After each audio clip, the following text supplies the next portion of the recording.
Thank you for joining us for another episode of Attribution Nation. In our new series, we're stepping into the C-suite to hear directly from CMOs navigating today's most complex marketing challenges. From AI disruption to the age-old alignment battles with sales, we'll unpack the real reporting and data problems that leaders are solving today, and sometimes the ones that still keep them up at night. Join us for candid conversations that go beyond metrics into the strategies, experiments, and lessons shaping the future of marketing leadership. In today's episode, I'm joined by Isabelle Papoulias, Head of Strategic Operations and Marketing at EliteOps. And in this interview, we're going to talk about what attribution looks like when your pipeline doesn't follow a traditional funnel, and how to measure success when you're building both brand and infrastructure from scratch. So Isabelle, thank you so much for joining the podcast today. It's so great to have you. Tell us a little bit about how you first got into marketing and how you got to where you are today. Yes, Drew, hello, and thanks for having me to talk about this little, very easy, fun topic of attribution. So how did I get into marketing? Boy, that was a long time ago. I think I just aged myself. So I've always been in marketing in some capacity. I started in quantitative research a long time ago for major brands, primarily in CPG. Then I worked at very large agencies back in my days in New York City. Also marquee brands, mostly B2B, mostly global, in global account management. And so it was truly integrated marketing, sitting at the advertising agency, but really handling, the PR and the digital and the advertising and so on.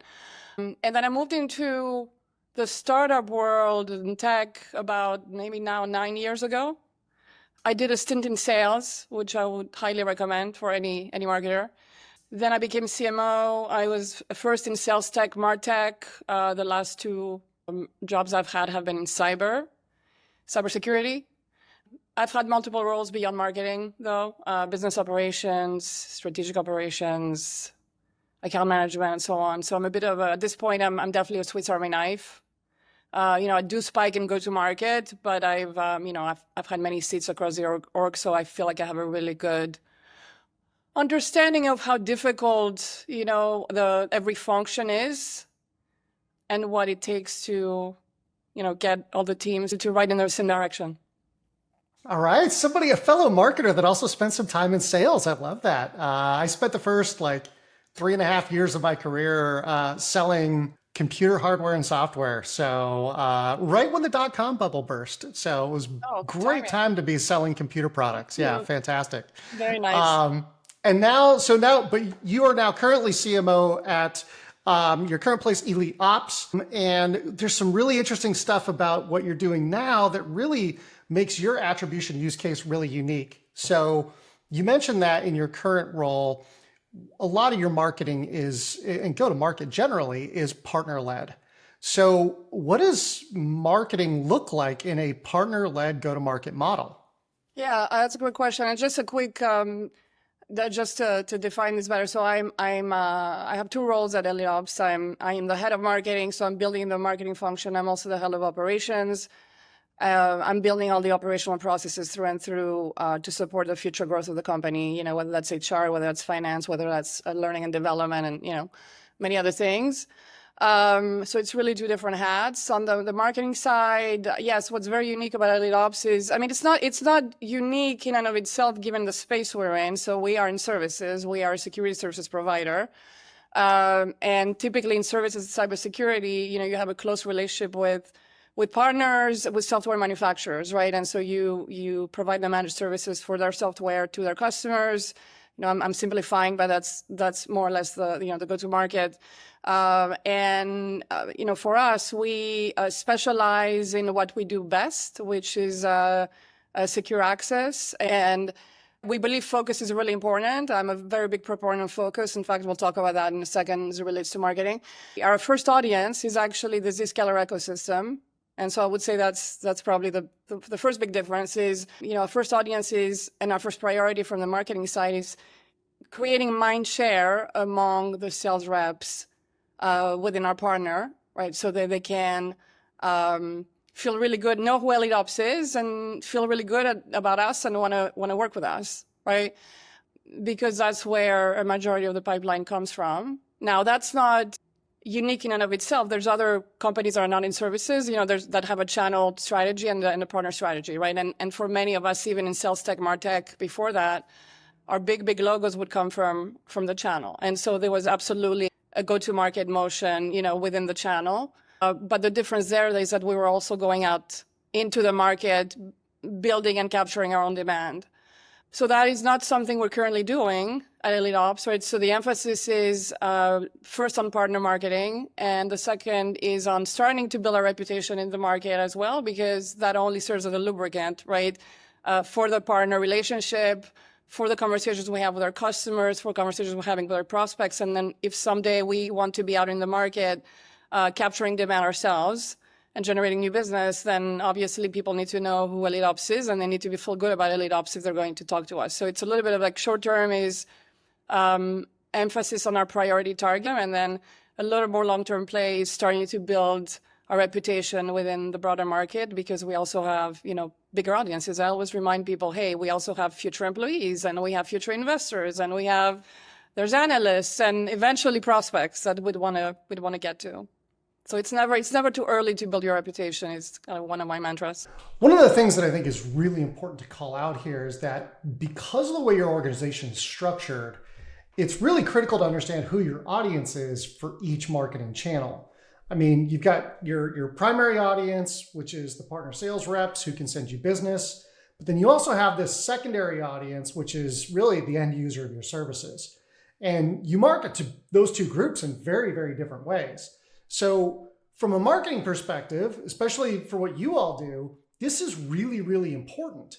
And honestly, it's a lesson for any marketer that might be listening to this, have a deep understanding of who your audience is, because the messaging and where you reach them can be vastly different between a partner sales rep and the end user of your product. Yeah, and I'm really glad you went there, because that was definitely,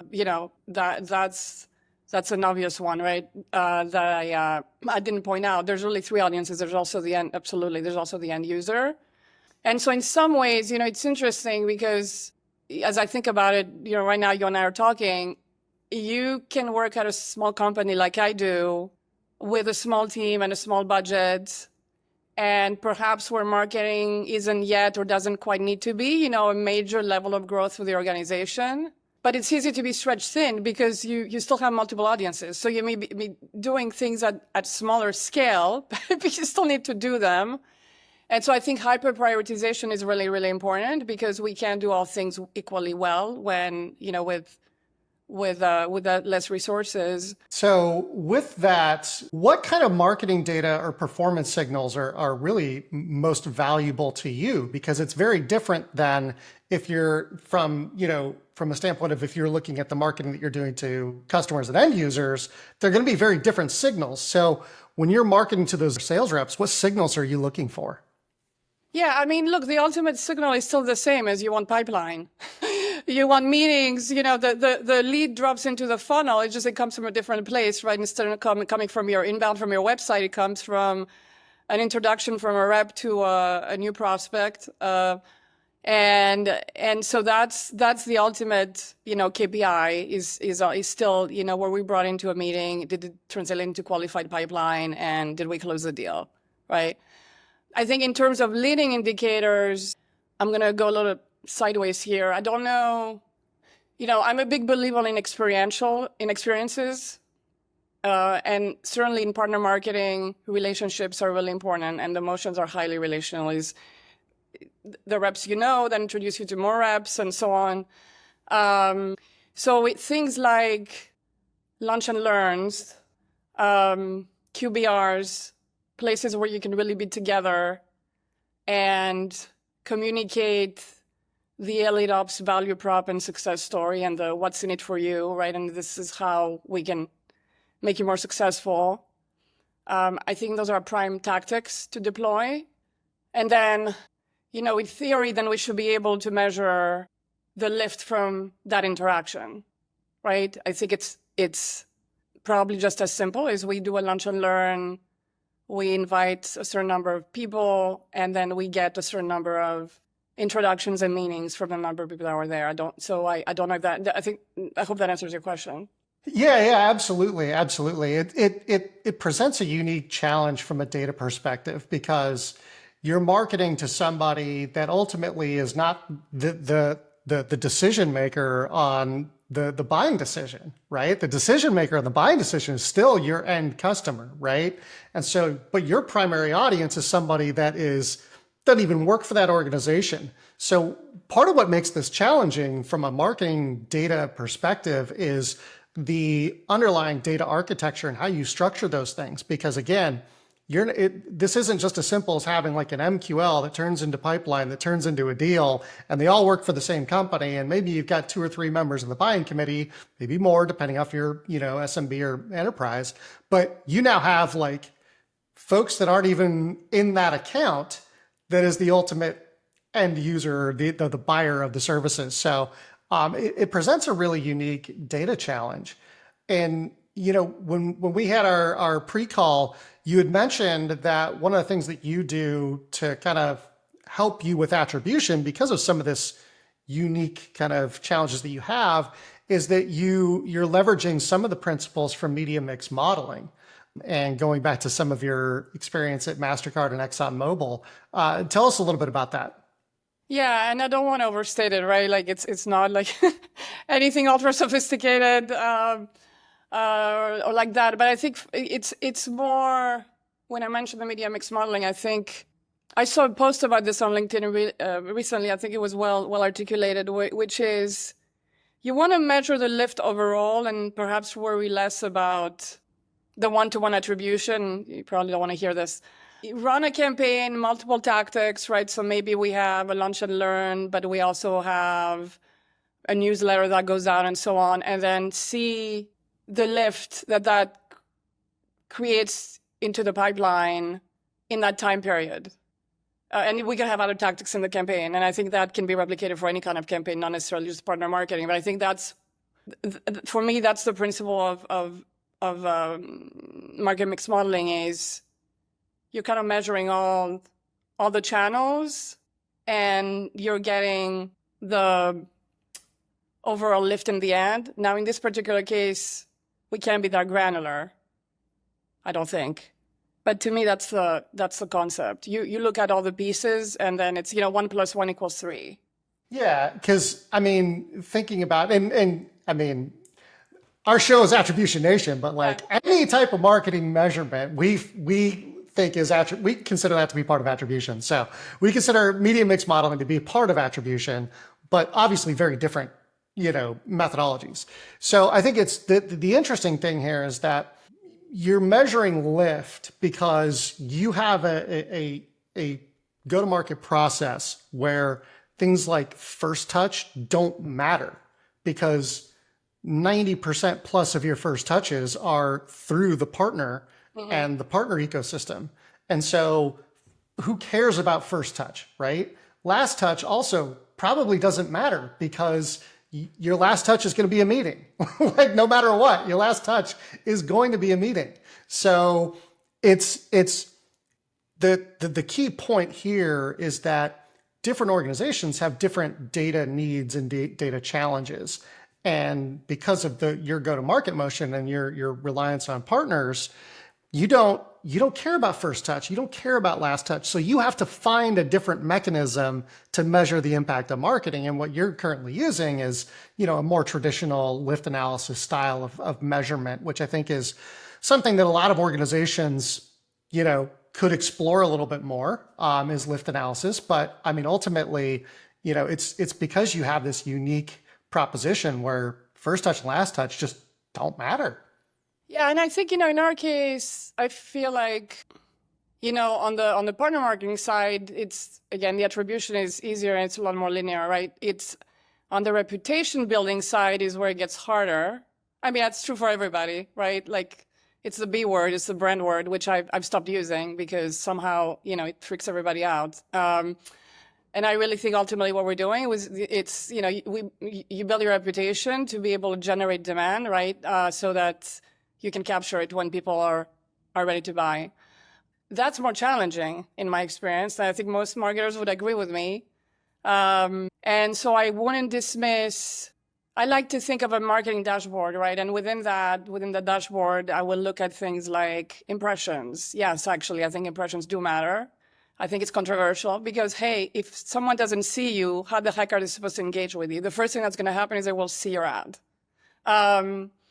So that's a starting point, and of course everything else, website traffic and LinkedIn engagement metrics and so on. And so I think that's more challenging, and that's where I think ultimately the lift matters. Is if we're running a campaign, and if we're looking at all these very upper funnel leading indicators in a brand dashboard, are they all going up? Now, I would love to see something more scientific, and this is why people like you exist, to help us solve that conundrum. The other thing to consider in attribution, and again, this may be anathema for you, but advice I received, the ones that I thought was super valuable, is there's power in correlation, not just causality. And in a world that's become a world of performance marketing, we want the causality because it's one-to-one and linear and first touch and last touch and all those fun things. But again, right, and this happened to me in a past engagement, a past job. Every time we had big news through PR, we would see massive traffic lift on the website, and then we would see a big lift on inbounds.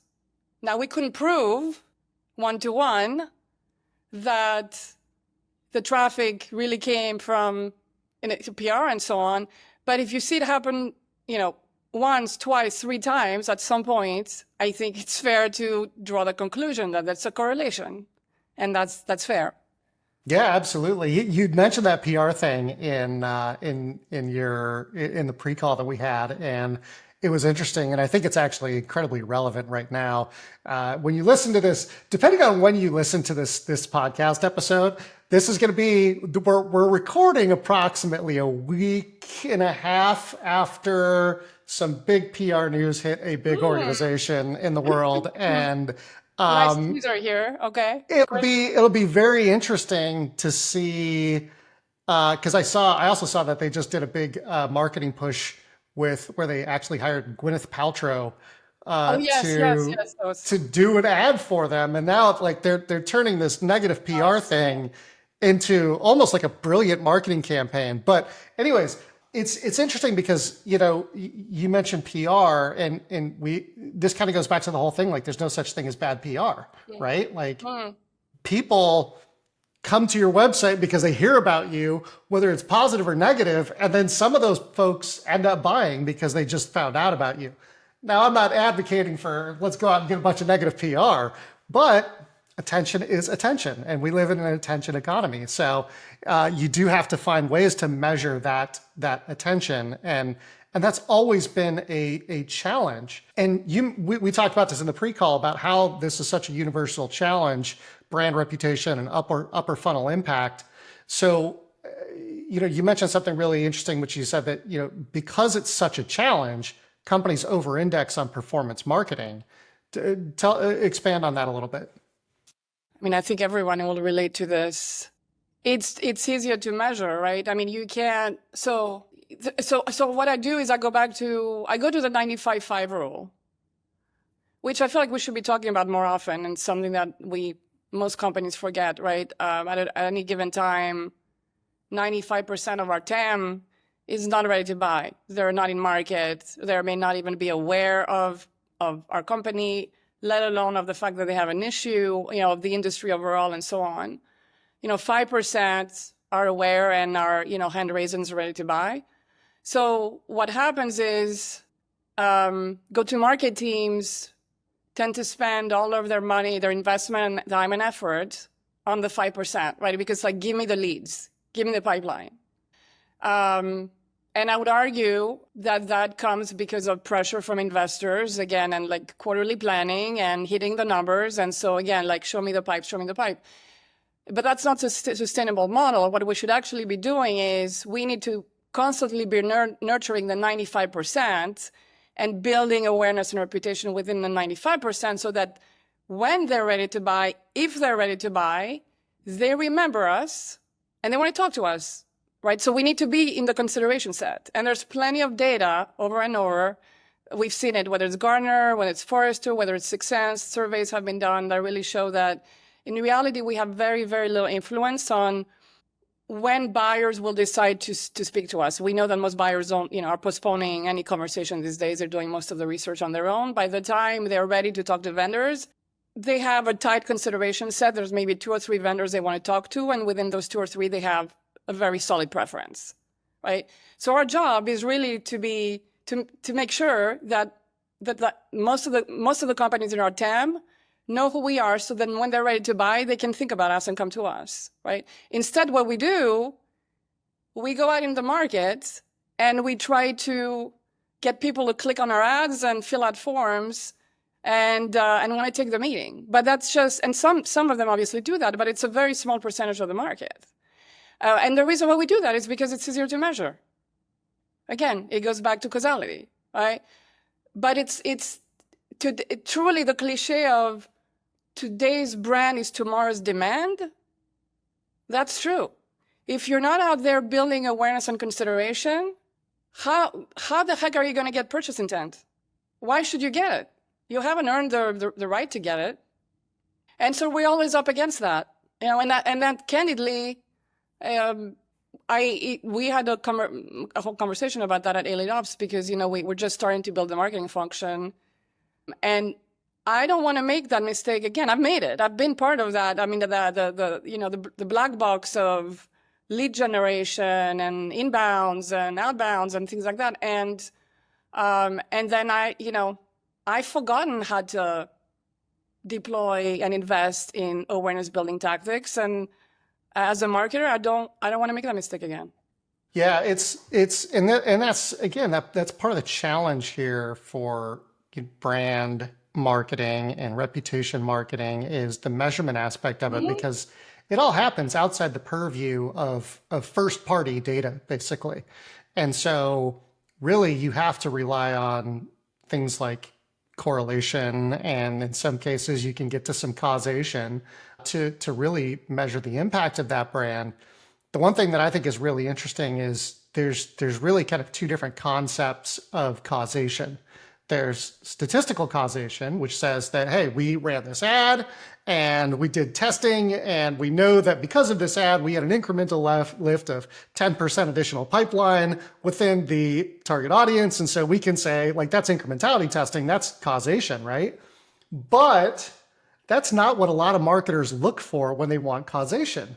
Most marketers, when they look for causation, they want psychological causation. And that's very different than statistical causation, because psychological causation is what's the thing that in your brain made you can start, oh, okay, this company might be in my top 2 or 3 candidates that I'm actually going to go do the evaluation with, as opposed to the other 25 candidates that we're not even considering. Yeah. So there's the statistical causation that says, hey, these LinkedIn ads or these display ads had an incremental lift. And then there's psychological causation, which is where you get in the brain and say, okay, well, it was actually this thing is the thing that really caught my attention and made me start considering you. So it's really interesting, the different styles of causation there.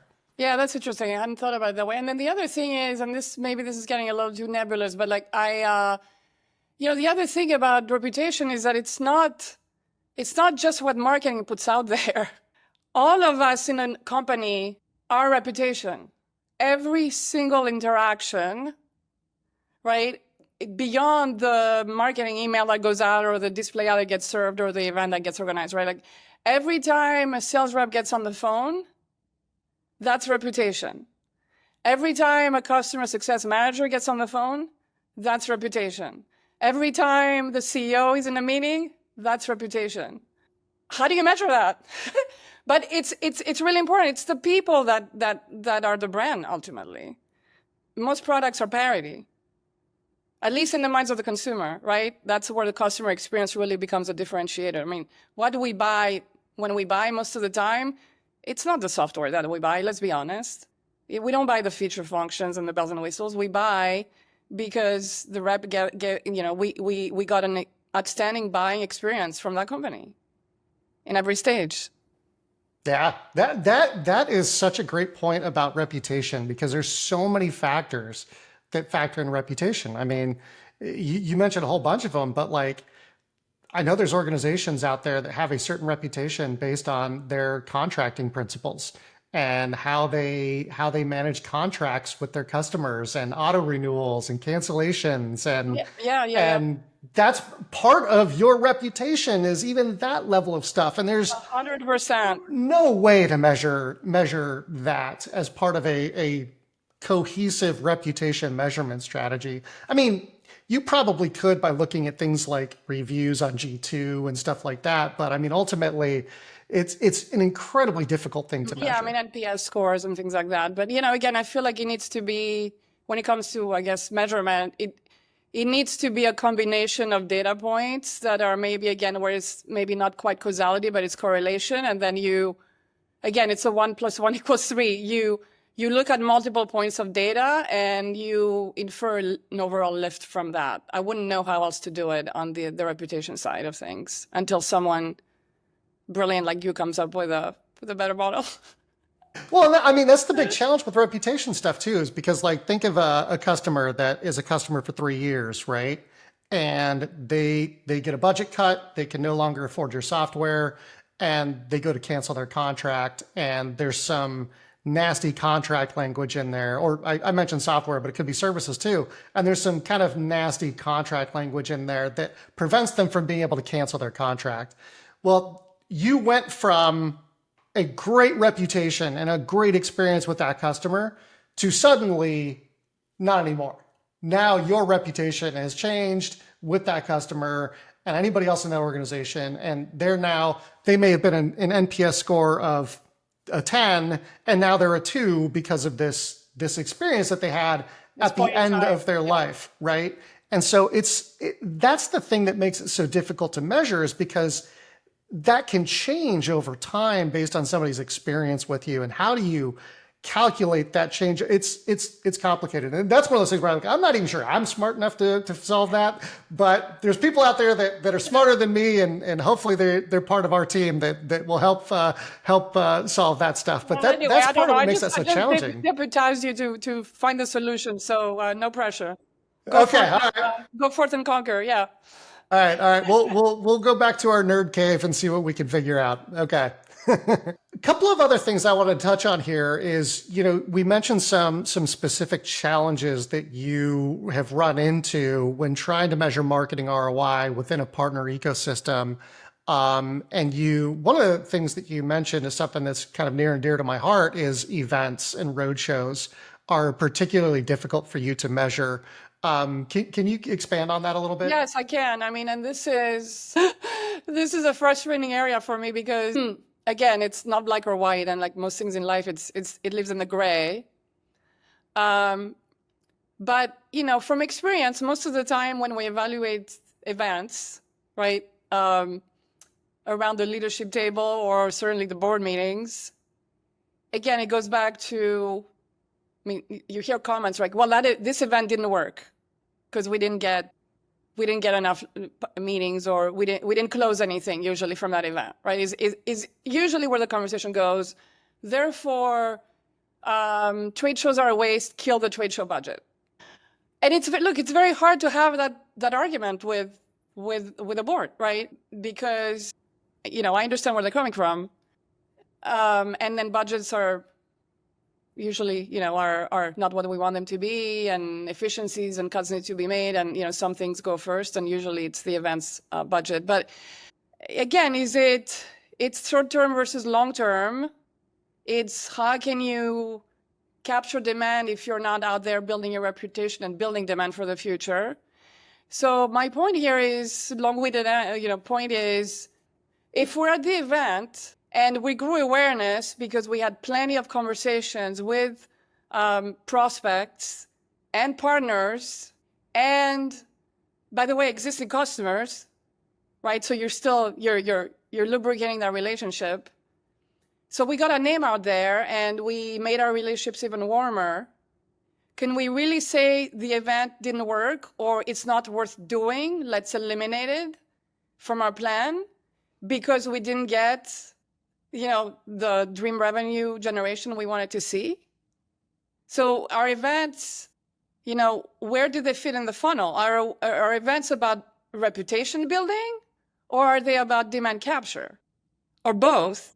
Well, see, I think eliminate them, and it's just, this is a recurring conversation, and I think that you can't afford as a company to not be where the conversation happens, and the conversation does happen at events. That's where, especially in some industries, like cybersecurity, buyers go to these events to learn, to educate themselves on what's the next technology. I mean, I've heard this over many, many times interviewing customers. How did you hear about us? And not as it pertains to EliteOps right now, but in the past, how did you hear about us? Oh, we met you at an event 3 years ago, not 6 months ago, 3 years ago.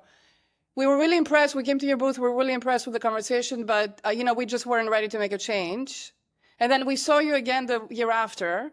And then by the third year, we're ready to make a change, and we bought. Yeah, events are interesting. You mentioned, are events, brand and reputation building? Are they demand gen? I think so. I was an event manager for 7 years in a previous role.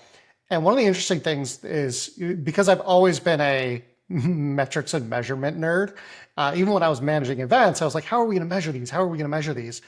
And what we had aligned on as an organization, now we did over 100 trade shows a year, everything from $500 little tabletops up to $100,000 big, activations.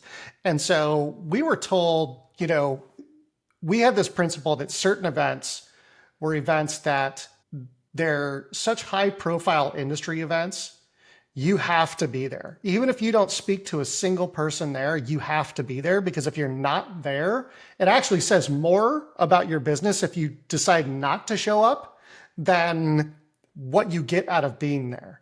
And so I think that one of the things that I've learned from an event perspective is to be extremely clear about the purpose of this event. Is this event, and our activation at the event too, because the way that you approach an event can be different. Is this event going to be about brand and reputation?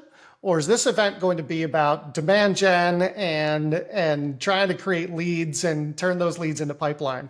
Because if you have an event that we align on, hey, this is going to be about brand and reputation, we're going to measure the performance of that event very differently than an event where we're there to generate leads and pipeline. Point. I think that's a great point. That's a great point. And I feel like we tend to focus on the leads, right? We want these many leads and this much qualified pipeline and this much revenue, right? But depending on in the event, maybe that's not the right conversation. But the other thing also is what do you get from the event long term? Like, meaning not just potential business in the long term, but you meet 50 people that didn't know about your company before the event, and then you get to nurture these people. Now you have their email addresses, and you can invite them to future events, and you can invite them to a webinar, and they get to know about you more and more, right? Again, it's the long game, and these points are just, because they're hard to quantify, they're difficult to have in a board meeting environment. Yeah, well, I've always said that the most important part of the event is what you do after the event, how you follow up after the event. Well said, yeah. That's just the beginning. That's a million times more important than just going to an event and getting a list of names from people that attend it. Because if you're getting a list of names that do nothing with it, like, what was the point of getting those names, right? So I think that yeah, we have to be specific about the goal of the event to make sure that we're measuring it appropriately, because it could be very different things. Now, one last question that I want to get to here is, you've scaled multiple different startups. It's something that you've done throughout your career. What are some of the lessons that you've learned about setting up marketing and ops for growth? Yeah, I'm going to just go into different places. Stream of consciousness here. You can't do everything well at the same time. So understand what the corporate objectives are and focus marketing on the top priorities that are going to move the lever of the corporate objectives. The second thing that comes to mind is product marketing should be, and that's a mistake I've made in the past, product marketing is the number one role to hire on a marketing team, in my opinion, especially if you're in a complex, software industry, because that's going to impact everything. I mean, it's going to impact messaging, it's going to impact how well you articulate things on your website and content strategy and a whole host of things. And you need that translator between the product team and the marketing team to be able to communicate a simple and compelling message to the market. Obviously today with automation and AI and not just AI, but all the different tools that we have at our disposal, I think you can do a lot more with less resources. So be creative. Certainly, I'm a big fan of offshoring. I've had a lot of success with that. I know it can be scary for some people. I can only say great things about it. So don't be afraid. Offshoring is not just for the engineering team. There's great marketing talent in Southeast Asia, especially. Go get them. So those are the three points that come to mind. So the first one is hyper prioritization. Focus on what's going to support the corporate objectives. Second one is product marketing first. Don't wait. And the third one is, think about resources and how to be more efficient. The tools are there, and there's great talent all over the world. I love it. One of the things that you had mentioned in our pre-call that obviously just didn't come to mind right now is that you mentioned, build towards where you're going, not just where you are. And I love that comment. I wanted to make sure that we had that one because I love that comment. It goes back to the old Wayne Gretzky quote about skate where the puck is going, not where it is right now. And I love that because it means you're looking down the road 6 to 12 months and anticipating needs 6 to 12 months down the road so that when you get to those needs, you're not already behind the 8 ball saying, oh, we should have started on this six months ago. Start looking ahead to see where the company's going to be 6, 12, 18 months down the road and start building based on where the company's going to be, not just what are our needs today. Yeah, and I'll give you, a couple of thoughts on this. I'm glad you brought this up because it's very core to how I work. So I like to think in terms of like roadmaps. I can help it. That's how I think. So I kind of know what the long-term goal is, and then I cut it into smaller phases to get me there. And so good, better, best is a guiding principle for me. Like stabilize where we are today. What's the minimum viable marketing model that we need right now to do, the bare minimum to serve the corporate objectives. And then what does good look like, and what's good look like, and what does best in class look like? And we may never need best in class, right, depending on what the situation is. But what does that trajectory look like? And I think asking the CEO, what is their vision for the company a year from now, 2 years from now? And in a startup situation, it can be a difficult question to answer beyond really 2 years. But even like a year from now. And so, for example, what kind of, so even in the current situation, for example, we know we're primarily partner-led in our demand gen. Do we know what is there a day, where we think that we need to go out in the market and capture demand on our own?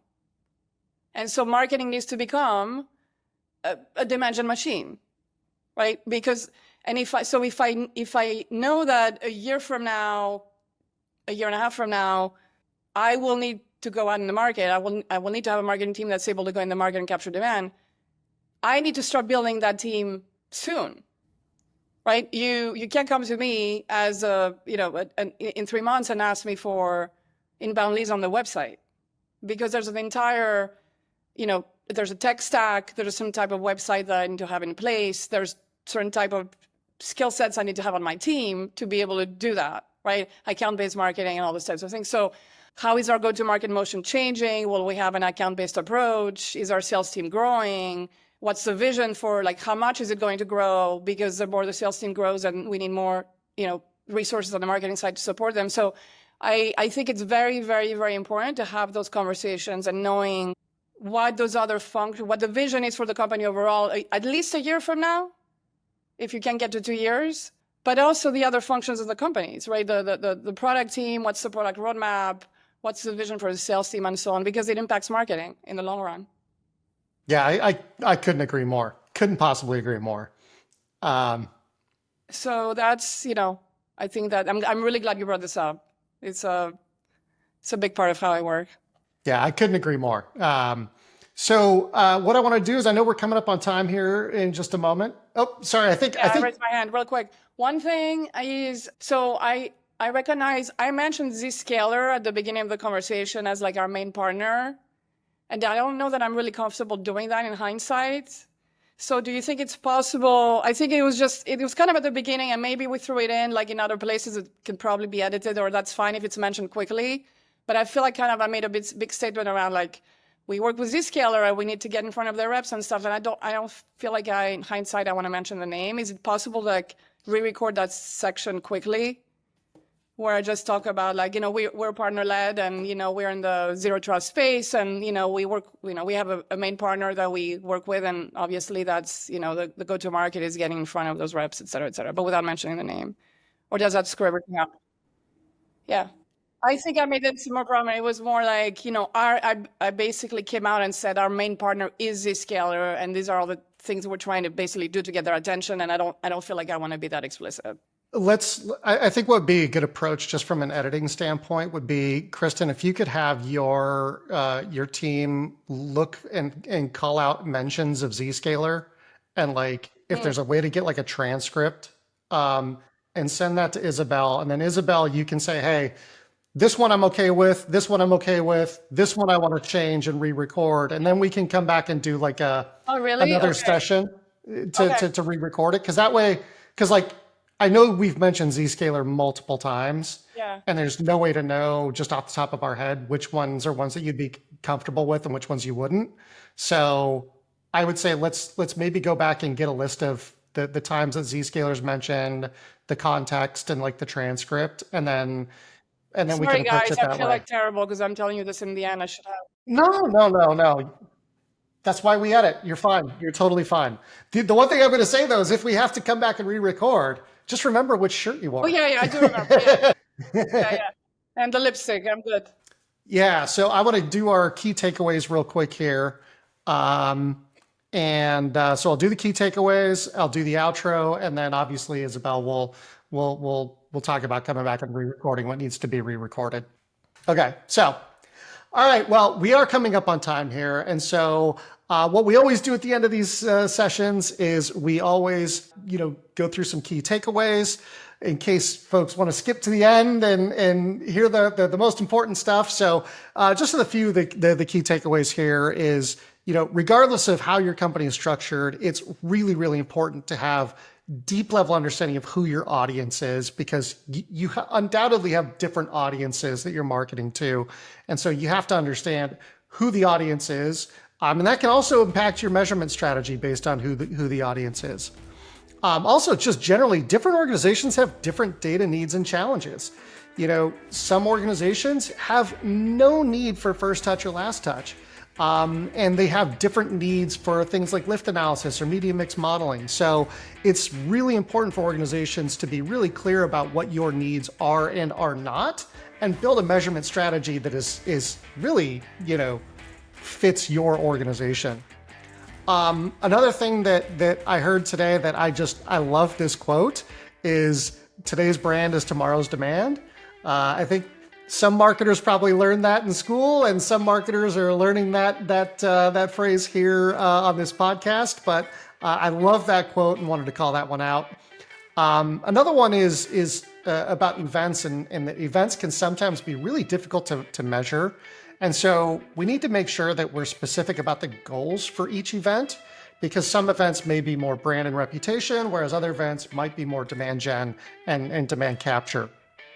And that the most important thing that happens with an event is what happens after the event. If you have no follow-up strategy, your event's going to fail no matter what. No matter how good the event is, no matter how good our activation and presence is, if we don't follow up, it's going to fail. And then lastly is your great advice for any company at any stage, which is build to where you're going, not where you are. So again, another takeaway that I just love from you, Isabelle. So thank you so much for joining. It's been a pleasure having you, and really appreciate you taking the time out of your day to join us and share your experience and thoughts. Thank you. It was great to be here. Lots of fun.